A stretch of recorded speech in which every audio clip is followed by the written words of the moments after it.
நடுவில் ஏற்படக்கூடிய எலும்பு தேய்மானம் ஆங்கிலேசியன் ஸ்பாண்டிலைட்டிஸ் என்று அழைக்கப்படும் கூன்னு சொல்லுவாங்க, தமிழில் கோணல்னு சொல்லுவாங்க. இது எதனால் ஏற்படும்னா பாரம்பரியமான ஒரு விஷயம், அவங்களுடைய மரபுலியே வரும். அதே போல் சத்தில்லாத ஆகாரம், புரதச்சத்து, சுண்ணாம்பு சத்து சாப்பிடலீங்கன்னா அது தொந்தரவுகள் வரும்.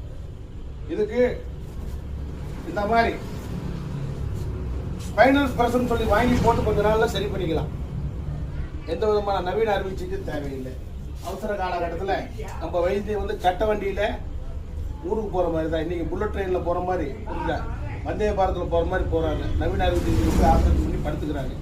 தேவையில்லை. முதுகு தொண்டோடங்கிறது கண்ணு மாதிரி தான். சின்ன ஒரு தூசி போட்டாலும் கத்தி போட்டாலும் வேலை முடிஞ்சு போச்சு. அதே மாதிரி தான் இது. இந்த முதுகு தொண்டோட 33 எலும்புகளில் சென்ட்ரல் வரக்கூடிய 12 எலும்புகள் மேலே வரக்கூடியதான்.